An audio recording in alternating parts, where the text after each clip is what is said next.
wonderful that you're all here. And I am so pleased to be with you, and it promises so well tonight. I think you're in for a glorious time. So welcome to the Jerome L. Green Space Performance Space. And I'm Nimet Habachy from Classical New York, 105.9 FM. How many of you are here for the very first time? Oh, wow. Welcome. That's very good news. This program is being video webcast live on WQXR.org and on Facebook. And as we are recording audio and video, we don't want any electronics while we're on. So no interruptions. Please turn off anything that makes noise, okay? That's just as a safety thing. But you do have a very important role. These are very special people that you're about to hear, so any and all reactions, we want your applause, we want your laughter, we want your tears. If you feel so inclined, you are very much a part of the excitement of the program, okay? Tonight we have three extraordinary singers. I've been listening to them for the last while. We will introduce them to you, and they include the 2017 Richard Tucker Award winner, Nadine Sierra. So we're going to get a little preview of their performance at the 2017 annual Richard Tucker Gala, which is coming up on Sunday, December the 10th at Carnegie Hall, and it's going to be broadcast live on WQXR FM. So that's our very exciting news. And we'll also get to catch up with celebrated orchestral and opera conductor Alan Gilbert. Maestro is here with us tonight. So it's going to be a night of wonderful singing, and before we start the show, I'd like to recognize an important part of our New York radio family.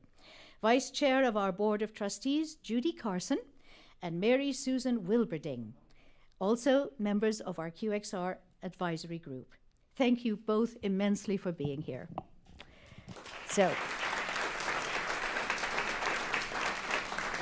And thanks, as always, to the Jerome L. Green Foundation for their support of WQXR and live performances here in the Green Space. If you'd like to hear some holiday singing next Thursday, the men's vocal ensemble Cantus will be here in the Green Space, telling three tales of Christmas in song: The Christmas Carol, Charles Dickens, The Gift of the Magi, and 'Twas the Night Before Christmas. Cantus with WQXR's Jeff Spurgeon next Tuesday, December the 5th, here in the Green Space. We're going to get started in just a moment, and again, welcome. I'm so glad you're here.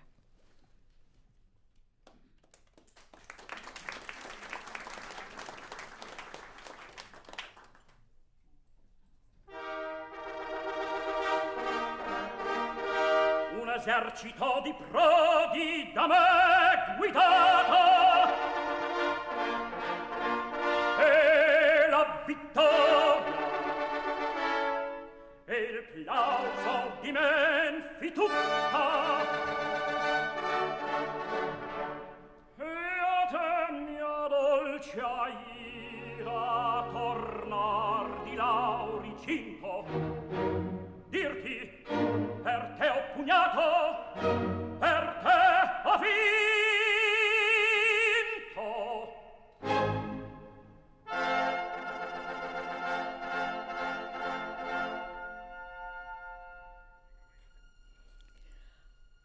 The American tenor Richard Tucker was born right here in New York City. He trained as a cantor, and before the age of 30, he'd already auditioned at the Metropolitan Opera and been turned down. It's an extraordinary tale, but then he was heard again singing in a Brooklyn Jewish center, and within a few years, he was singing at the Met. Over 700 performances in the course of 30 years. It's got to be a record. And then, of course, opera houses all over the world. Today and for the past 40 years, Richard Tucker's children honor this legacy through the Richard Tucker Music Foundation. They've given awards to promising young American singers poised on the edge of major careers. They've given away over 250 grants in various career situations, and it is an amazing legacy that they have managed to perpetrate. The list of winners includes opera stars like Renée Fleming, Stephanie Blythe, Lawrence Brownlee, Joyce DiDonato, and Christine Goerke. Tonight, we're going to hear two of the Tucker Career Grant recipients and hear from the 2017 Tucker Award winner, Nadine Sierra. So welcome to the Green Space. I'm your host, Nimet, and before I tell you more about Richard Tucker and his legacy, let's have some singing, shall we? Now, like Richard Tucker, soprano Rachel Willis-Sørensen began her career singing in houses of worship. In 2010, she received a Sarah Tucker grant, and in 2014, she made her debut at the Metropolitan Opera. She's returning this season to sing the Countess in Les Nozze di Figaro next month, and right now she brings us Antonin de Dvořák's Song to the Moon. It's a moonlit night, so it's rather appropriate. It's, of course, from Rusalka. Please welcome to the Green Space at WQXR, Rachel Willis-Sørensen.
That was lovely. If I can say it for everybody, that was exquisite. And that's just the beginning. The Song to the Moon of Antonin Dvorak, performed by soprano Rachel Willis-Sørensen, whom we'll be hearing from in a little bit. Now, at the piano, for Rachel and for all our singers tonight, the inimitable, the excellent Brian Zeger. Lovely to have you, Brian.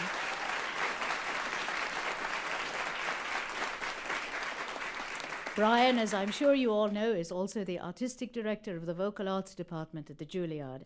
We are so grateful for your being here at the Green Space.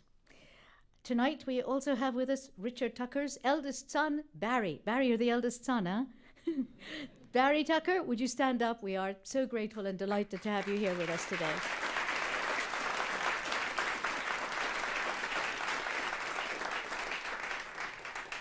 Thank you on behalf of everybody for your continuing support of young singers. Now, the 2017 Richard Tucker Sarah Tucker Career Grant recipient, who sang in barbershop quartets before receiving a student grant from the Tucker Foundation. He made his debut at the Met Opera earlier this year in Rusalka, and here to sing A per sempre from I Puritani, please welcome the baritone Anthony Clark Evans, who goes by the name, by the way, of Clark, from I Puritani, A Lover's Lament.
Quanto errai per anni ed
Thank you, Clark. Absolutely extraordinary. There's still more to come. And just think of it. On Facebook, this was being heard in Mexico and New Delhi. Isn't that a miracle? They all heard A per sempre from I Puritani of Bellini. Baritone Anthony Clark Evans, pianist Brian Zeger, live in the green space in Soho in Manhattan. We're going to hear more from Anthony later on, but first I want to bring up a very, very special guest. Conductor Alan Gilbert was the first and only native New Yorker to hold the post of music director at the New York Philharmonic. After 8 years, he stepped down this year to take the reins at the Elbe Philharmonie in Hamburg. But he's back in town, and he's conducting the Philharmonic's 175th birthday celebration next week at Lincoln Center. What a wonderful thing to come home for. Please welcome Maestro Alan Gilbert to the green space.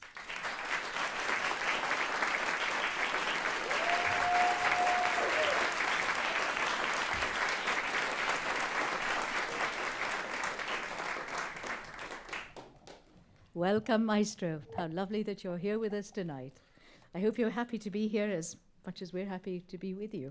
I'm thrilled to be back in New York, and can I just jump in? Go for it.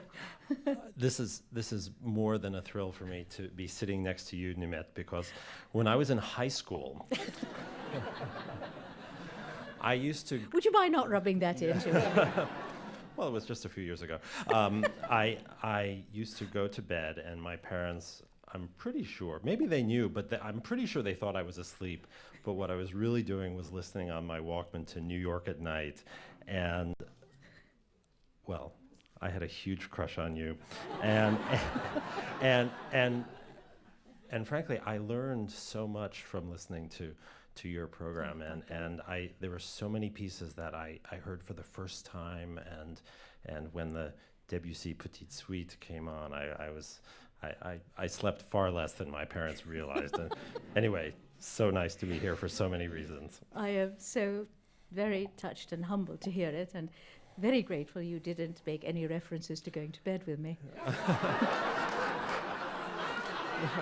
No. I think you'd better leave that one alone.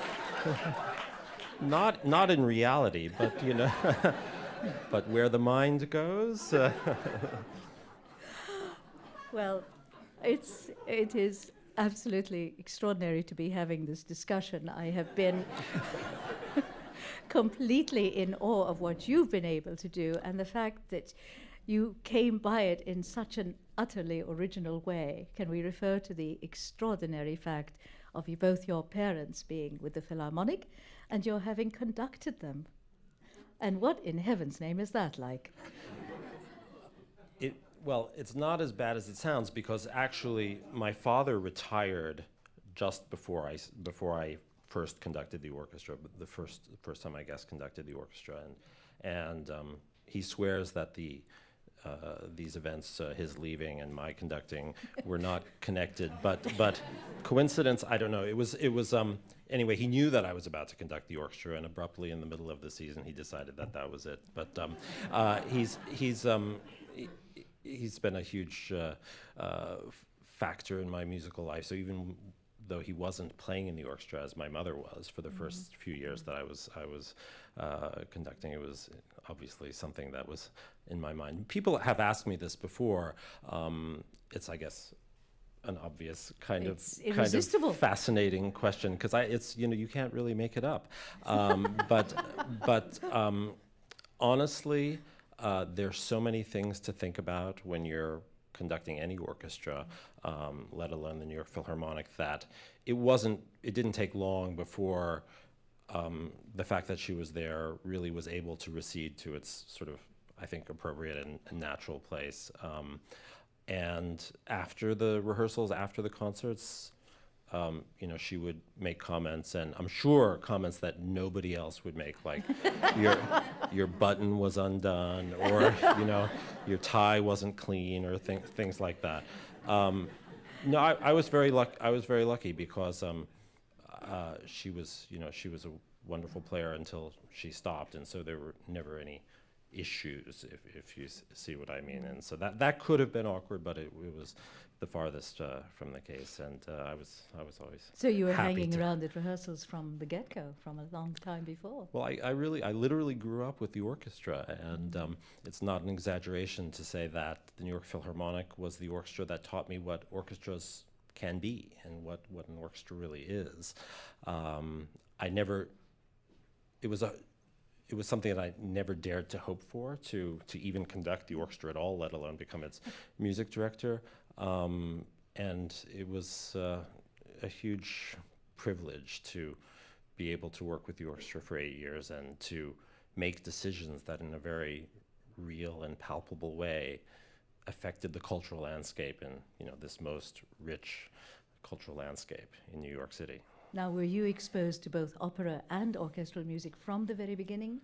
Or did one, frankly, hanging out at the Philharmonic, I suppose, instrumental music, you were more exposed to that than to opera, but you had a grounding in both? Certainly, the music that I first listened to before New York at Night was at the New York Philharmonic, and I was a regular. I used to love to go to concerts. And one of the things that my parents did was they tried to expose us to a lot of different things. We would, when there was Shakespeare on PBS, we would watch the plays. And at one point, I think my father decided that we should get more familiar with opera.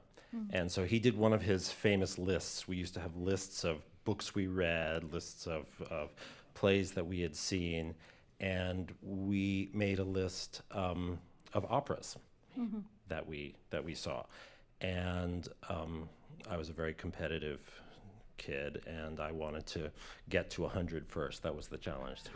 Who would get to 100 operas first? So I started to go stand at the Met, and I would do my homework as quickly as possible, or not do my homework as quickly as possible. And I was a regular. I would go sometimes 5-6 times a week, and I knew all the ushers, and it was a very rare performance that I wouldn't end up in one of the front rows down there, because people would leave and they would offer their tickets to the people standing at the back of the parterre level, and that's when I started to really become a nut for opera. How early did you begin to work with opera singers in your career? I think I did a student production of Nicolai's The Merry Wives of Windsor when I was at Harvard. So that was really the first time. And after that, when I was at Curtis, I started to do opera scenes, and it was something that always appealed to me.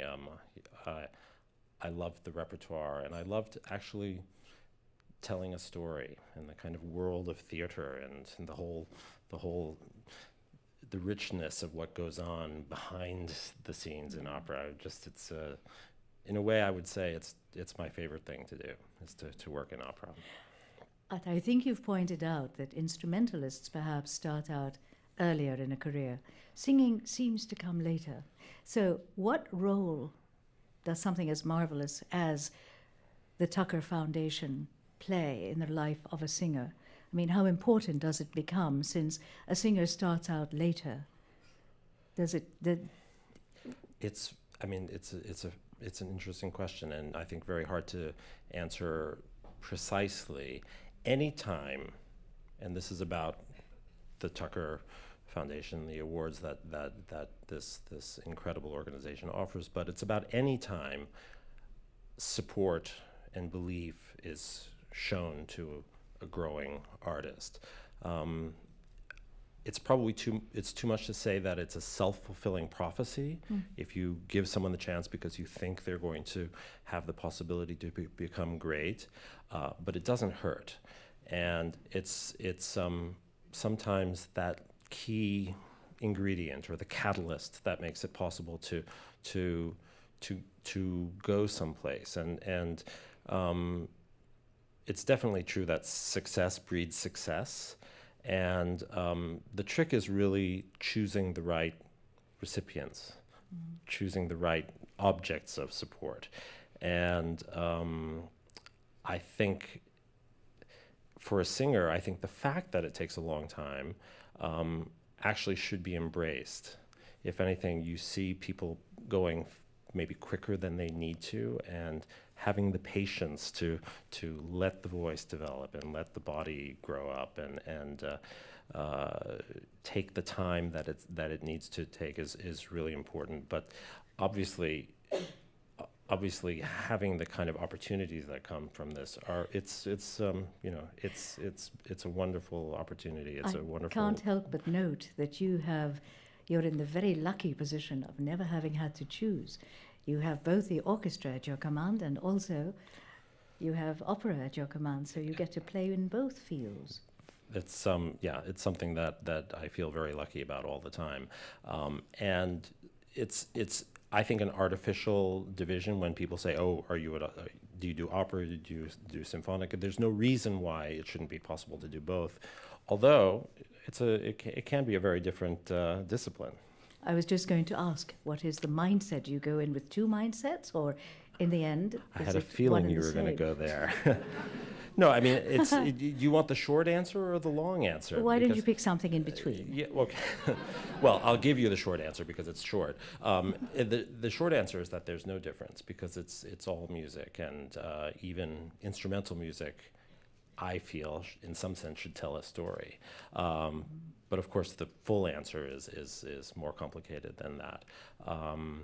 I think that it would be great if more people would approach instrumental music vocally, as vocally as possible, because the way the voice operates, the way the breath is inherently part of singing, really should be part of how we approach instrumental music. I love the voice. Just the thrill of the sound of one note can be all you need to just send you into a very, very special place. And it's really only with a voice, I think, that it can happen in that magical way, that specifically magical way. And reacting to the voice and helping the flow of the accompanying instruments based on what is being offered by the singer is such a pleasure. It's a kind of physical pleasure dealing with the voice, especially if you can hear great voices like Rachel's and Clark's.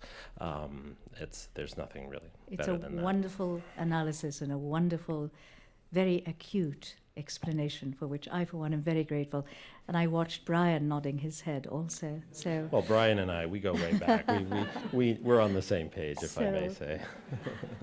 I want to go on much further, but will you forgive us? We should probably move on and invite you to perhaps have a nice, comfortable seat and hear the rest of the singers and continue at a later time. But thank you Great pleasure. so Thank much, you. Alan, for being here. Thank you very Thank you ever so much.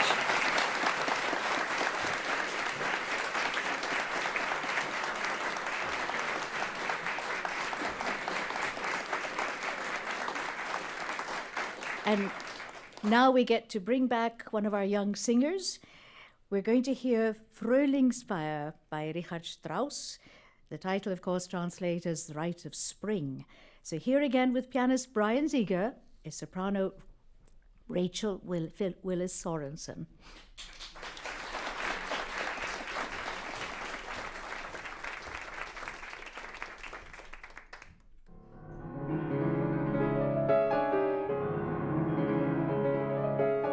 Das ist des Frühlings traurige Lust, die blonden Mädchen, die waldig ein, sie stürmen dahin, mit flockendem Haar und Jammergeheul und entblößter Brust.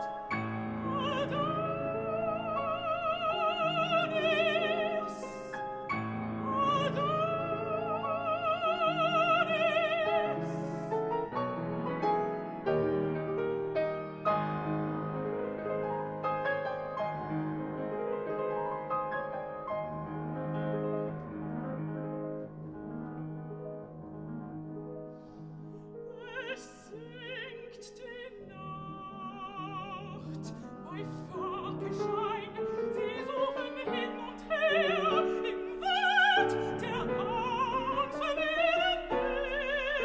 wiederholt vom Weinen und Lachen und Schluchzen und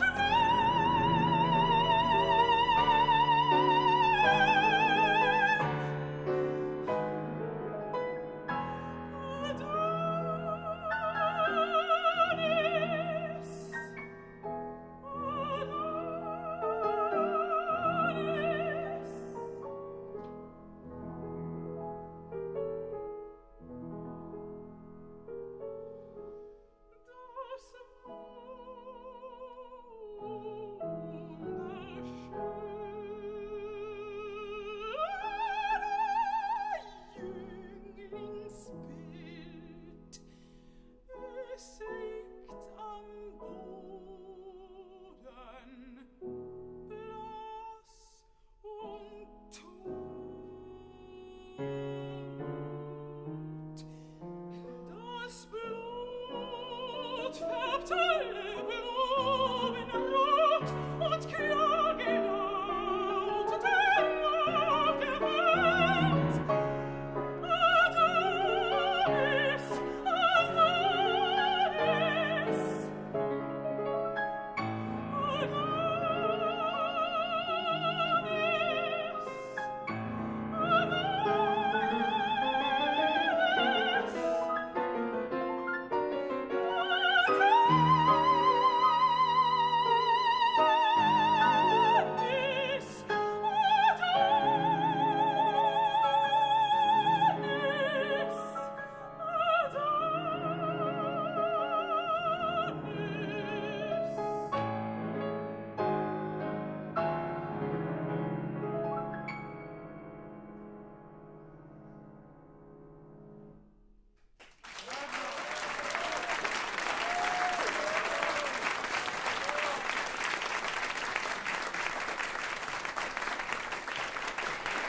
Rachel, that was fabulous. Thank you. Thank you. Two extraordinary pieces already. Thank you so It much. was such a pleasure. How do you manage to do everything you do? Plus, you've got some rather young children. Want to tell us about that? I do. Yes, I have a 4-year-old daughter named Lydia and twin sons that are 2. Oh, there's a picture. There we are. Thanks. Yeah. Oh, The they look sons lovely. are Carl and Johannes, Oh, named after my. their great-grandfathers. And you have something in common with Maestro Alan Gilbert. You both have relationships with Scandinavia. Want to tell us about that a bit? Yeah, my husband grew up in Denmark. We're thinking about moving there, trying to maintain a secondary living situation in Copenhagen soon. So, and also my heritage is Scandinavian, so this is a little funny. One time I went to Norway to sing in this concert, and I was picked up from the airport by the opera director, and he told me, yeah, we really are trying to support Scandinavian singers. And I thought he meant me. So I was like, yeah, we Vikings have to stick together. And then he looked at me like, what? And I realized, oh, he doesn't mean me at all. No. I thought just because I had a /o in my last name, like I belong there. Do you know what I mean? But I did take that test where you spit into a tube and they analyze your DNA. Yes. And I am 50% Scandinavian, which is 4% more than my Danish husband. So, just saying. I'm just saying. That's delightful. And you've been singing professionally now for how long? Let's see. I graduated from the Houston Grand Opera Studio in 2011. And so I've been, since then, basically fully fledged. But my first professional engagement was in the summer of 2008. I sang the High Priestess in Aida. My goodness, already so, at that age. It's one page. Yes. It's like a page. It's a great page, but it's one page. That's delightful. What about the bucket list? What sort of things are you hoping will come your way at a later date? Question. Well, I am going to do my first Rusalka performances in a couple of seasons. I'm very excited about that. I think you're ready. Oh, thank you. Absolutely. Yeah. It's funny because I don't know. It would be easy to go really heavy really quickly with my repertoire. There are a lot of some of them even very interesting offers, and I've done some things that were quite daring. I sang Leonora and Fidelio with Santa Cecilia, just concertante, just a concert version, it was semi-staged, and it taught me a lot. It was very challenging technically, but I think, you know, I wasn't the best Leonora that's ever been, let's be honest. I'm young. Oh, I wonder about that. But anyway. But I'm glad to have done it, and I don't know, there's so many things. I love these powerful women heroines, so I'm looking forward to some great things in the future. But right now, I would also like to keep Mozart in my calendar as long as I absolutely possibly am allowed. So for at least the next 2 seasons, I already have some Mozart gigs booked. Now you're heading for a Mozart gig imminently. Why don't you tell us about that? Yes, we're just finishing rehearsals for Le Nozze di Figaro at the Met. Yes. And yeah, it's wonderful, wonderful cast. This is my 3rd time singing it with Luca Pisaroni as the Count. So we have like new comic bits that we've added that have developed over the last couple of years. Terrific. And yeah, everyone sounds just fantastic. It's a real pleasure. And I keep thinking, pinch me. I'm here with these incredible colleagues, and it's just, we're making art in this superlative way. It's a real thrill. God bless. I hope it's a very, very major happiness for you. Thank you. And you're going to sing for us again, I believe, now. Oh, right away, just like that. Okay. May I have a little schluck of water? Please, by all means, give you a little bit more time. No, I'm ready. Especially since you're not just going to get up and sing anything. You're going to get up and sing the Schardash from Die Fledermaus of Johann Strauss. With many thanks in advance. You are most welcome. Should I just go now? Just go do it? Why not? All right.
soprano Rachel Willis-Sørensen, with many Chardashes in her future, no doubt.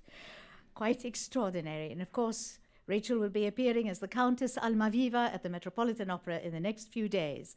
So good luck with the Mozart and with all kinds of Strausses. Now, from one Strauss to another Strauss, from Johann to Richard, please help me welcome back our dear friend Clark, not Richard, it's Clark, who is going to sing Aller Seelen or All Souls Day. Richard Strauss's music sung by Anthony Clark Evans. Anthony, would you come out again and join us, please?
Come and join me.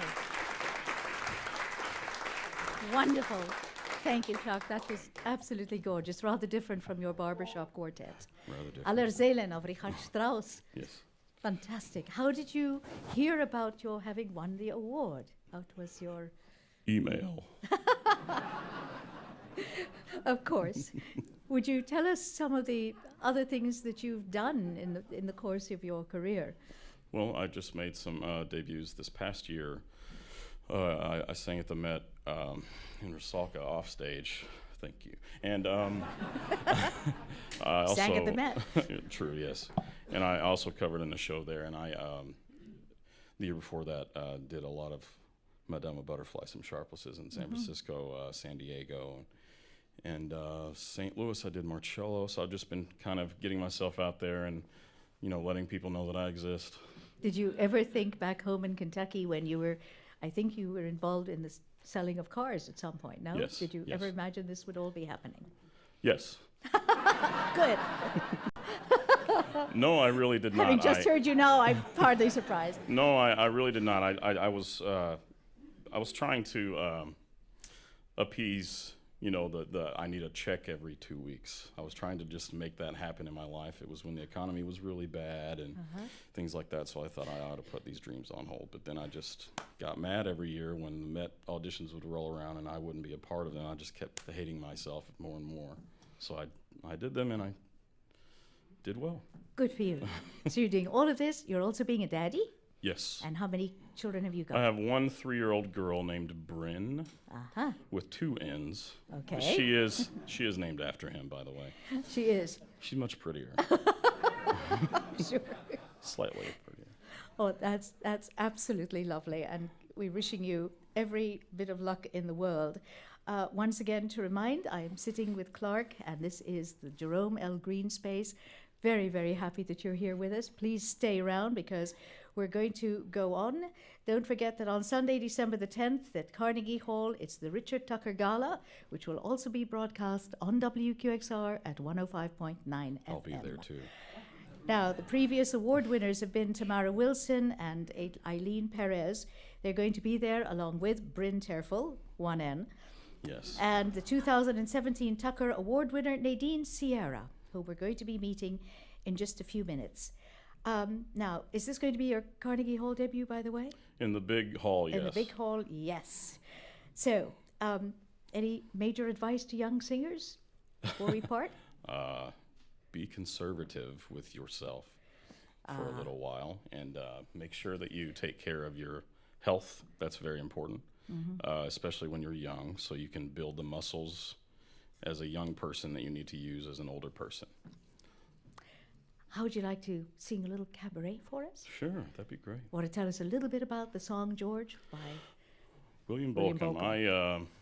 I got to meet him when the orchestra debut happened of some of his cabaret songs, and we worked on this song with himself and his wife, who was the original performer of all of those songs. So I think I have a good idea of how to do this song in the right way, I think. But no, it was a really eye-opening experience to kind of, as you like to say, urtext with the man himself. I love this piece because it kind of it's a tragic circumstance, that ends up happening, and I live in the South, and I encounter a lot of these kind of prejudices on a regular basis when it comes to the LGBT community, and I have a soft spot for it, and it very much is near and dear to my heart, and I like that I'm able to perform this the way I do, because I think that it makes me a little bit emotional to talk about it, because I'm very cognizant of what these people go through on a daily basis, and I hope that us as a society, we're getting really deep here, but I hope that we as a society, as a country, can kind of move past these things and get on with our own lives and not worry about everybody else's life. So that's something that I like to talk about every now and then. Thank you. This is...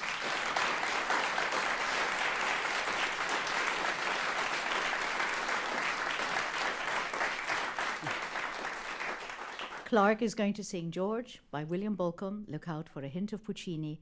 It is quite a song. Brian at the piano.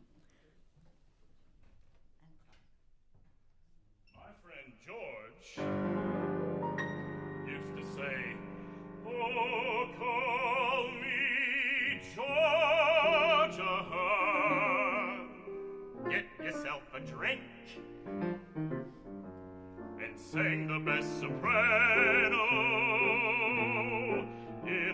heart of town, in beads, brocade, and pins.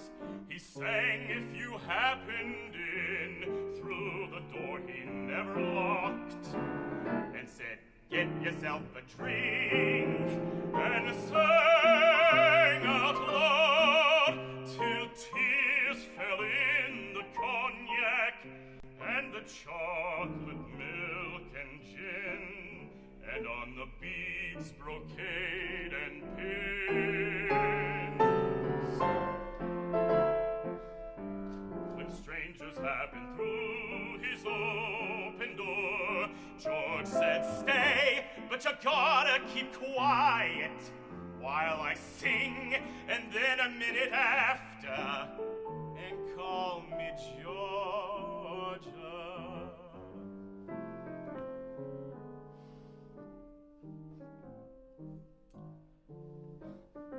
One fine day, a stranger in a suit of navy blue took George's life with a knife George had placed beside an apple pie he'd baked, and stabbed him in the middle of Bel Vedremo, as he sang for this particular stranger who was in the United States Navy.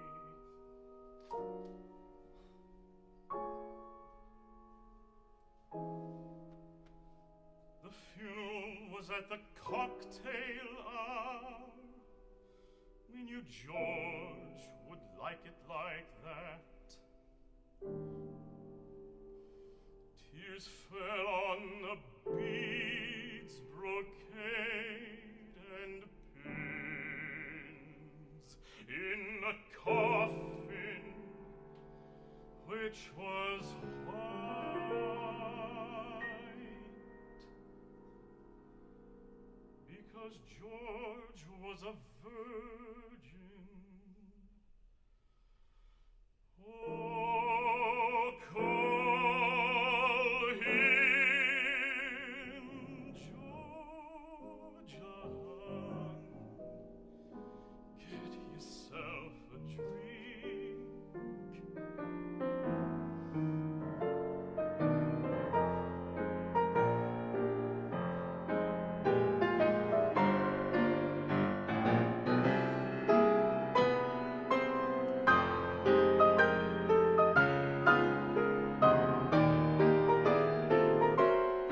You can call me Georgia Hahn. Get yourself a drink.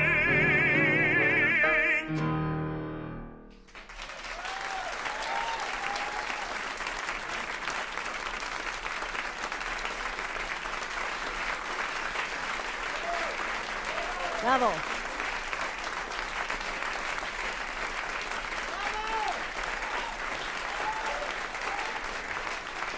George by William Balcombe. Baritone Anthony Clark Evans with pianist Brian Zeger. Thank you all. Now, Clark was a 2017 Richard Tucker Career Grant recipient, and you can hear him later this season at the Met on Sunday, December the 10th at the Met, and on Sunday, December the 10th at Carnegie Hall as part of the annual Richard Tucker Gala, along with Stephanie Blythe, Vittorio Grigolo, Sir Bryn Terfel. The 2017 Richard Tucker Award winner is Nadine Sierra. I'm Nimet, and you are in the green space at WQXR. Nadine Sierra is becoming a regular at many of the world's greatest opera houses. In the last 2 years, she's performed in 3 operas at the Met, and next month she takes over the role of Susanna at the Met in Le Nozze di Figaro. Nadine has been described as nothing less than awesome and a delight, and if you haven't heard her sing, I'm sure you'll be delighted. She'll start with an aria from Louise of Gustave Charpentier, Depuis le jour, since the day I gave myself to you. one of the loveliest of pieces, and it's my pleasure to welcome to the Green Space, in her first appearance as the 2017 Richard Tucker Award winner, soprano Nadine Sierra.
Brava diva. Thank you. That was absolutely wonderful. Oh, thank you.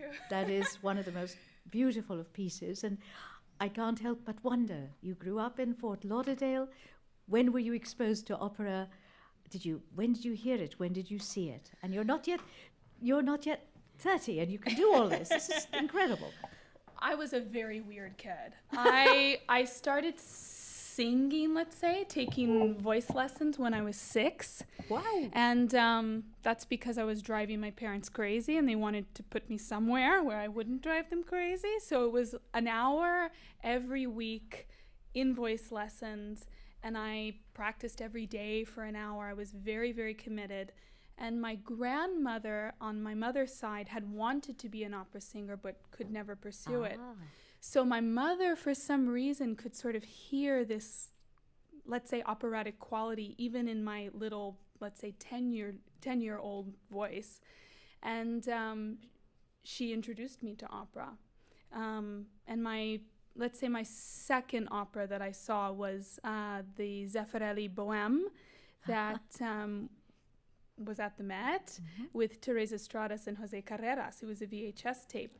And after I watched it, I just knew. I don't know. I just knew immediately I have to do this. Not that I want to, but that I have to commit myself to something this incredible. Because I never really fit into anything else. I didn't fit into the musical theater mold or the pop mold. I wanted something more, and opera was just it. What is your immediate bucket list? What roles do you aspire to? I think the world is yours on the opera level. Well, I definitely would love to sing Mimi someday. That is a big one. Just because of how this character and, of course, how this opera affected me when I was a young girl. I would like to somehow affect another young girl watching the same way, let's say, Teresa Stratas affected me. And maybe even pull this young girl into opera the way I was pulled into it. For me, roles are never because of, I just want to sing that role, because there's always a meaning behind it and always a reason. It's to impact people. It's to make an impression, to bring others in. So that would be the biggest one, I have to say. It's a very generous attitude, if I may say so. Well, it's lovely. Art it should be a generous thing, That is what giving art is about. It's about sharing. It's about expressing to someone who maybe doesn't know about it. I know even a lot of my friends don't know that much about opera, but because I've given them, let's say, the opportunity to listen to it, now their ears have perked up, and it's like, that's the point, I think. So you don't have any sense of opera not having a place in the future? Yeah, exactly. It has very much of a place. Very much. Very much. That's wonderful. I'm so glad. And you're heading for the Met and Mozart's Nozze di Figaro. Yes, I'm very excited about that. Susanna has sort of been a person who's been with me for a very long time, because when I was studying opera, I was studying all of the Mozart heroines, let's say. So Susanna, I think I started learning De Vieni when I was 11, 12. So that is early. Yeah, so she's been with me for quite a long time. I'd say Mozart has been with me for a long time. That's quite a statement. Yeah. And you particularly like singing Mozart? I do. I find Mozart to be very healthy for singers. It's what gave me, let's say, the foundation in vocal technique that I feel I have today. So I still love it. I still cherish it. I think it's very important. Well, I think the music suits you also. Oh, thank you. Now, I think perhaps it's time for a duet. Yes. Do you want to tell us about the duet? Absolutely. This is Sullaria, which I'm very happy I get to sing with Rachel. I've never sung with her before. Oh, good. That's This is the exciting. first time. And the Countess has asked Susanna to write up a letter. They're making a plan to catch the count in his ways. We've been hearing about that a lot lately on the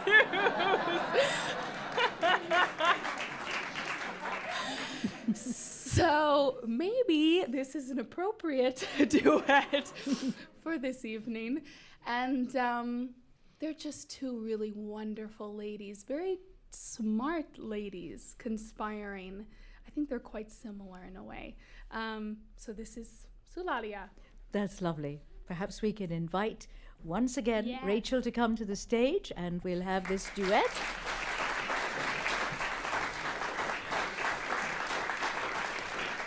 Sularia from Le Nozze di Figaro of Mozart with pianist Brian Zeger. Sopranos Nadine Sierra and Rachel Willis-Sørensen live in the green space. E scrivi dico, e tutto io prendo su me stessa. Canzonetta sull'aria. Sull'aria che sovete finetta.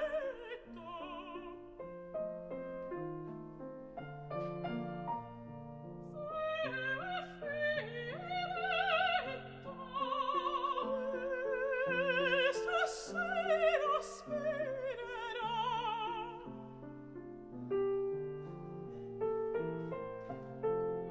Stasera spirerà. Sotto i pini baschetta. Sotto i pini, sotto i pini baschetta.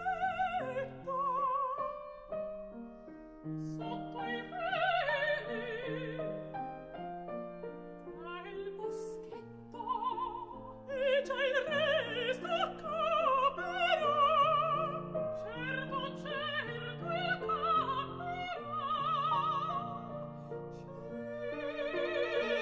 Già il resto capirà.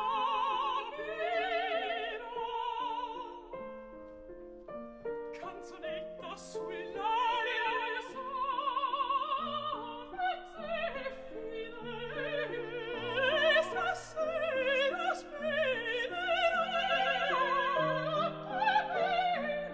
Nel boschetto e già il resto capirà.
You looked like you were having such fun. Yes, of course. It was absolutely grand. Thank you. I wonder if you could tell us how effective or what kind of an effect it had on you to win the Richard Tucker Foundation Award and to say nothing of the awards that came before that.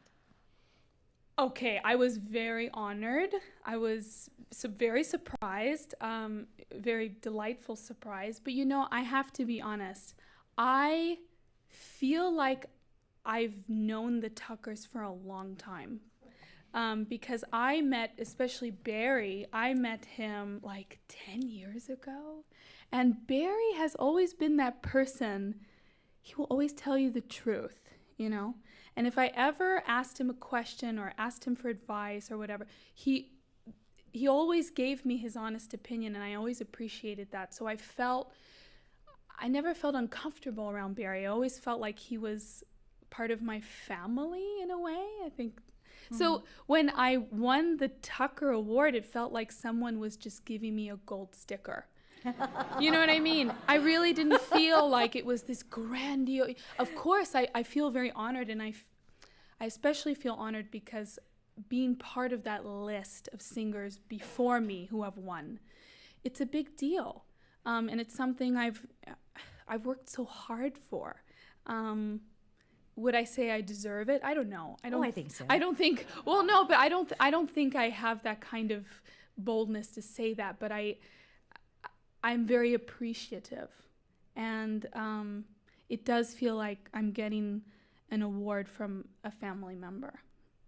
So that's what I really, really love. Yeah. Now, after the Richard Tucker Gala, you are off to Berlin. Is that a first too? I've been to Berlin, but I sang Orfeo there, thankfully with Barenboim, who is conducting this Requiem, the Brahms Requiem. It's the Brahms Requiem, right. And so that will be very nice to meet with him again. And also what's great is Tom Hampson is going to be singing as well. And he's another one that I met, 11 years ago when I was really young. And he gave me one piece of advice. If you guys know Thomas Hampson, he's very tall. And he stood over me and looked down at me and he said, "Hide." Hide from what? He said, well, this industry has people who will try to exploit you, and just take your time. You're young, And I listened to that. Very wise word. Hide. Yeah. My goodness, that's quite a word to go about one's life with. But frankly, with so much talent and so much going, it'd be hard to hide. Oh, thank you. But just wishing you all the very, very best, and looking forward to your Figaros also. Thank you. Now, it's a familiar role, but is it very different the way they're planning it at the Met? I mean, do you find many variations there? Well, I actually haven't started the rehearsals yet, so I'm not quite sure how this production is run. I do think it is slightly different as far as the time era it's taken place, but I'm excited to find out in just a few weeks. Oh, I'm sure it's going to be absolutely wonderful. Should we have another sampling, please, from Le Nozze di Figaro? This is Sure. Devien non tardar. Please hurry up and get here. From a very loving woman.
is so sweet.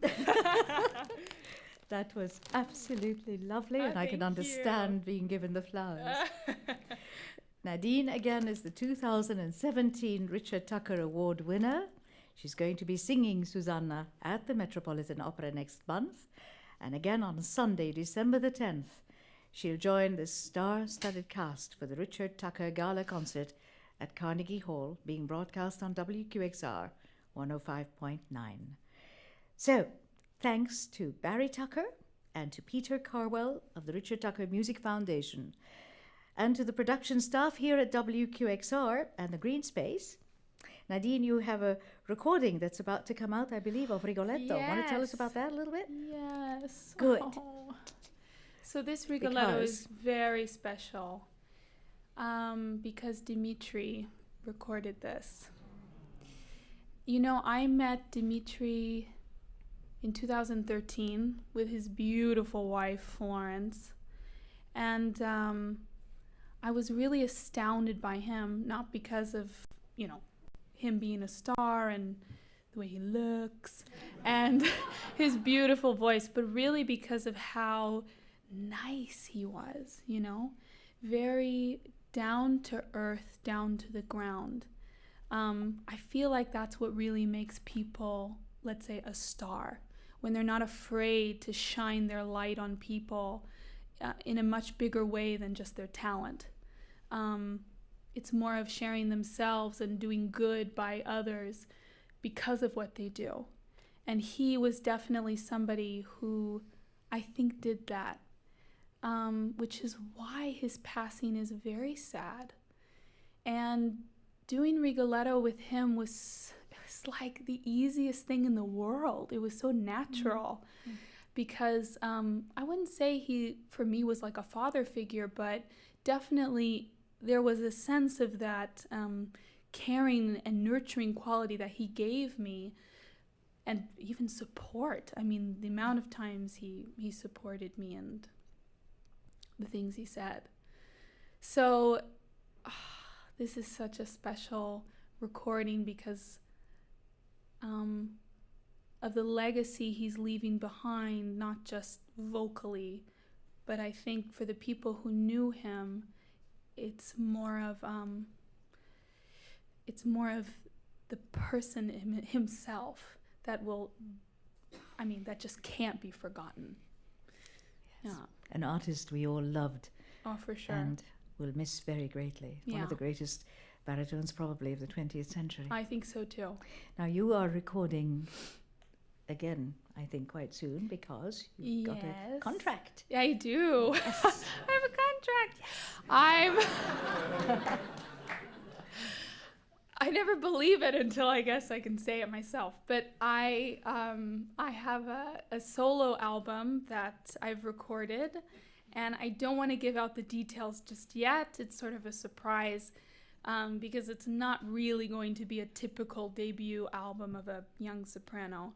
And I wanted it to be that way because, like I said, anything I ever do or anything I ever want artistically, it's always for a reason, and there's always a message behind it. And I hope that that message will be absorbed. I think today we need a message and a powerful one. So I'm very, very anxious to have it released, and it was an incredible experience. Very easygoing and just enjoyable. And it's with Deutsche Grammophon. It is, yes. We all look forward to that Thank very much. Thank you. I wonder if we can ask for one more song from you. Sure. Once again, it's Richard Strauss, Cecily. And My favorite too.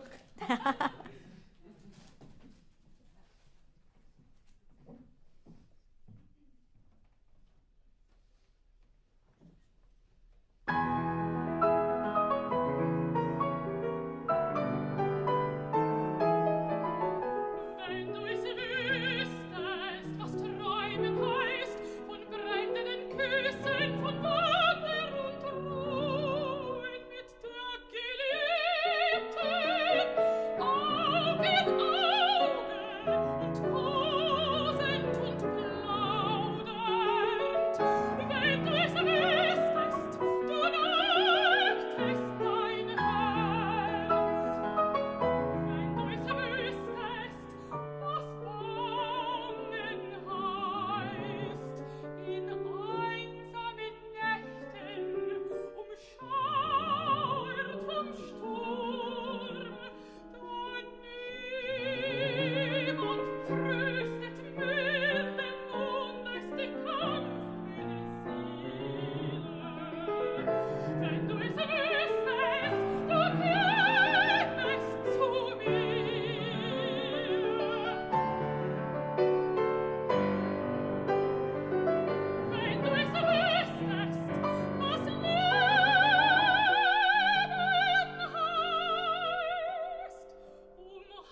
Nadine Sierra live at WQXR's Green Space. Cecily of Richard Strauss, a song that was a wedding present. Absolutely wonderful. Thank you, Nadine. Thank you ever so much, Brian Zeger, our pianist. Thanks also to soprano Rachel Willis-Sørensen. Would you come on out and take another bow? And baritone Anthony Clark Evans.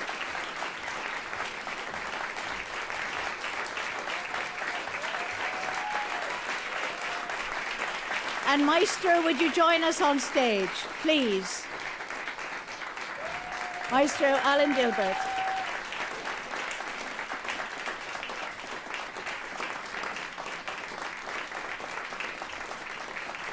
And may I extend